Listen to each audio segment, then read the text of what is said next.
Yo, hi everyone, twitch.tv/GameStager here again. In this video, I'm just gonna try to show you how to use the nodachi better without using any bugs. It is still a really good weapon, and yeah, I just want to help you guys out to utilize this thing to its potential. So for the basics anyway, there is a 3-hit combo of downward slashes, and then you have your Y or triangle side steps and back step slashes. So for your Y attacks, they actually reset your combo unless you're doing the forward roll Y slash. So the forward roll Y slash will actually bring you into your slash 2, which is stronger than 1, and then your third, which is the strongest one. Your downward X also charges your stance faster than the side steps do. The side steps help you evade a lot of monsters' attacks. I don't know if it has iframes. It doesn't seem like it does against the bear, but I do know that when I'm using it, attacks that would normally hit me just don't sometimes. That is the basic idea of it. When you're using the side steps, you can't do 2 of the same side in a row without slowing down, so you always want to switch which one you do. So if you do a left, you want to go right. If you do a back, you want to do a forward, etc., or like any others. Just make sure that you're not trying to do the same one twice. So you could go left, and then you could go right. Back and forth really fast. But if you try to do right twice, it just won't work. It's really slow. Now, you basically always want to be in your stance, but your stance drains your stamina really fast, so you end up getting screwed and it will kick you out of it. But all you have to do is use any kakakuri basic hurt, and it will recharge your stamina. So you just use them and then bounce around, get your stamina back, and then you don't have to really worry about it as much. The box charges it by the most, it seems like. The button's not that much, and Celestial Anchor, I think, is probably the best in the game even without the bug, if you want to just charge it all the way. Just keep jumping, and then, yeah, you'll get your stamina back, and you don't have to worry about losing your stamina, so you can keep a full charged attack. Now, a lot of the time, you're going to want to actually use your charge once it turns yellow like this, instead of waiting for it to be fully charged, because you just might not get an opportunity to use the fully charged, or the monster's about to leave, or you're about to get hit or something, because that causes a lot of stagger and will make the monsters stagger quite often and save you a lot of the time. So don't just try to get it red every time or full. The second it turns yellow, you can unleash it for a pretty strong attack anyway. Now, when it's fully charged and you have your downward slam attack that most people are just constantly trying to get out, it charges a lot faster with these downward X's, as I said, but this attack is really slow, and right after you finish it, you want to cancel it with a torch most of the time. And then when you use the torch, you push X again to do another downward slam from a torch. If you try to hold lie stance out of the cancel, it will end up canceling out on the torch again. So you want to just get that attack out and then go lie stance and start pounding on the monster again. But yeah, try to never get stuck in that downward slam animation. Just cancel it as fast as you can by placing a kakakuri right afterwards, and then you're good to go. Now, personally, I don't use the downward slam that much, because the downward slam does pretty much identical damage to the horizontal swing that you could do off of the bouncer or celestial threads.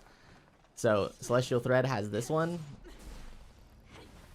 and the total damage of that ends up being about the same as the ground pound. I don't know why it didn't hit just now, but it's basically the same as the ground pound. The ground pound is better for trying to get like an exact location on the monster, but it's slow, it gets you stuck, and yeah, it's just a lot more often going to get you screwed than the horizontal. The horizontal one is way easier to get out.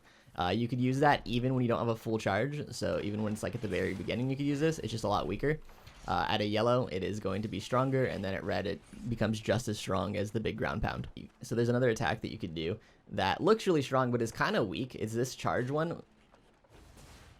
And yeah, it ends up doing less damage than both of the others. So fully charged of the other one does way more damage than that, and then the 2-hit does way more damage than that. So I don't really know what the point of that one is. Also the move where when you jump off of a box and you do the slam down, one of the strongest sword attacks in the entire game, but it's kind of hard to pull off unless the monster falls down.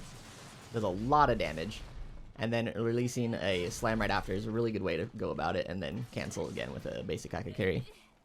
You could do that move with both the boxes while in your stance and with the stake while in your stance, but you cannot do that move with the glider without losing your stance. And you basically always want to be in your stance so that you could actually get your big damage numbers.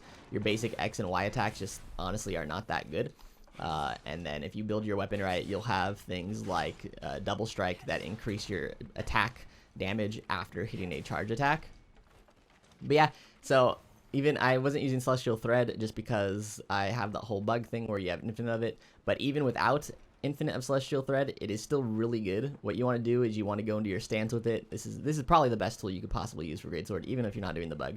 Is you go into stance and then you just jump and push your attack button to move around. So you have to keep pushing the attack button to move around, or you just won't move. And then release it and you'll use your charge, and then jump away to cancel it. I just did the bug right there. I'm just used to being able to do it.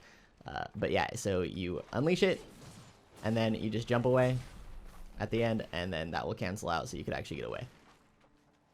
It is still absolutely one of the best possible ways to use Greatsword is Celestial Anchor. I would recommend going with Celestial Anchor, Boxes, Torch, and the Bouncer, which is what I have right now. If you're fighting birds, I would bring whatever brings the Harpoon. I forget which one it is. I think it's the Stake and the Button. And I would probably just get rid of the Torch if I had to, depending on what enemy it was. Or you could just get away with not using Celestial Anchor and use the Bouncers a lot more. But Celestial Anchor is the easiest way to preserve your stamina, and it is the easiest way to get out the best version of those attacks.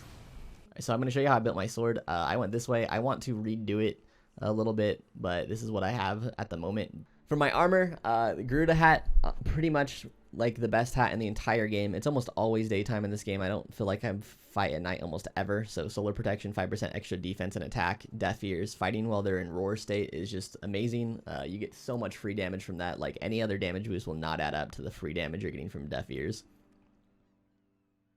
For the chest piece, also this one from the Peacock, because desperation 7%. I don't really mind the extra damage I'm taking. It's just really good.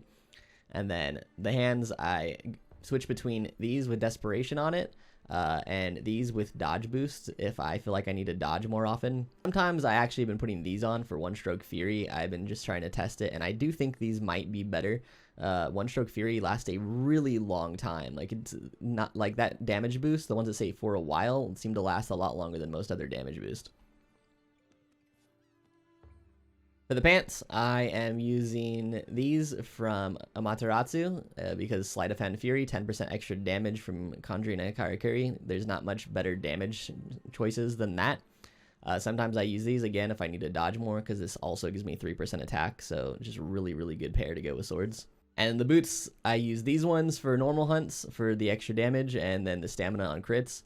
And I use these when I am fighting the 1 life monsters that are really hard, because Resurrection keeps you from dying when you reach low health once. So it's honestly the most important perk in the game, I'd say, for the really, really high level content. Thanks for watching. I hope you enjoyed the video. If you did, don't forget to like, comment, and subscribe.